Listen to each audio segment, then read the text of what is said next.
શું રાજકોટમાં રૂપાલા ભાજપા માટે ગલે કી અડી બન્યા? શું રૂપાલાની કારકિર્દી મધ્યાહ્નેથી સીધી અસ્તા ચડે? શું રાજકોટમાં ભાજપ જીતે છે પરંતુ રૂપાલા હારે છે?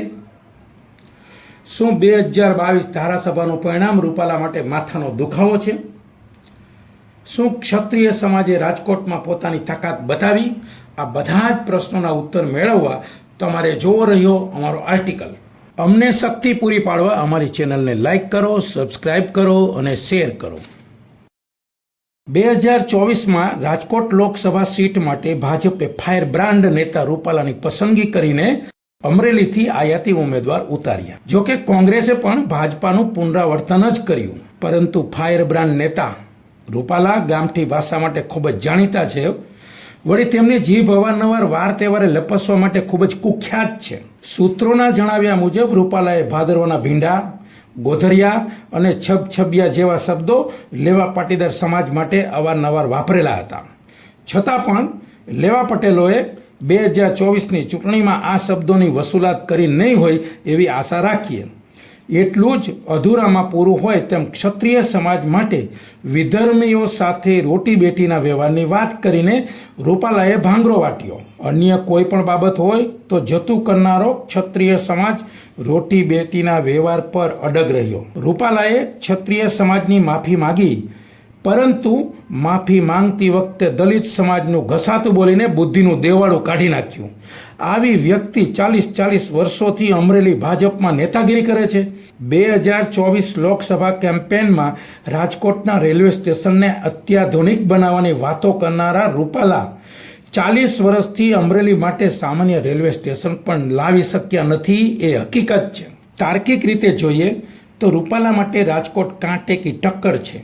કારણ 2022માં રાજકોટ લોકસભા સીટમાં આવનારી તમામ ધારાસભાની સીટોમાં કુલ મતદારોમાં જીતનું અંતર માત્ર ભાજપા માટે 71,000 હતું. આ 71,000માંથી ક્ષત્રિય સમાજનું ફેક્ટર, લેવા કડવા સમાજનું ફેક્ટર, દલિત સમાજનું ફેક્ટર કેટલા અસર કરે છે તેના પર બધો જ મદાર રહેલો છે. કયા પરિબળો કામ કરે છે અને કયા પરિબળો અસરવિહીન છે એ તો 4 જૂનના દિવસે સાચી ખબર પડશે. રાજકોટ 2024ની લોકસભામાં કદાચ માફી આપનારા ક્ષત્રિય સમાજ, લેવા પાટીદાર સમાજ અને દલિત સમાજે યશસ્વી પ્રધાનમંત્રી મોદી સામે જોઈને જો મતદાન કર્યું હશે તો રાજકોટ તરફથી મોદીને કમળની ભેટ મળશે અને રાજકોટ લોકસભા બેઠક પરથી ભાજપ જીતશે. પરંતુ રાજકોટ લોકસભા ભાજપ જીતે એટલે શું રૂપાલા પણ જીત્યા ગણાશે?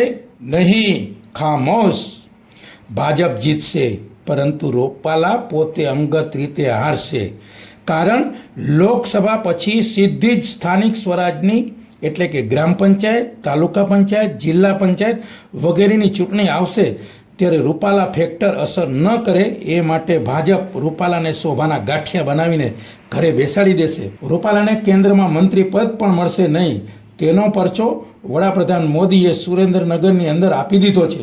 સુરેન્દ્રનગરની સભામાં મોદીએ રૂપાલાને સ્ટેજ પર સ્થાન પણ આપ્યું નથી. એટલું જ નહીં, રૂપાલાનું નામ સુદ્ધા લીધું નથી. અરે, રાજકોટના મતદારો પણ સુરેન્દ્રનગરની સભાની અંદર હતા, છતાં પણ મોદીજીએ રૂપાલાનું નામ નથી લીધું. એ એક પરચો છે અને એની સાબિતી છે. એમાં કોઈ શંકા નથી. ભલે કદાચ રૂપાલા જીતે, પરંતુ રૂપાલા જીતશે તો પણ ઘરે જ બેસવું પડશે અને શોભાના ગાંઠિયા તરીકે જ રહેવું પડશે. એમાં નિર્વિવાદ છે.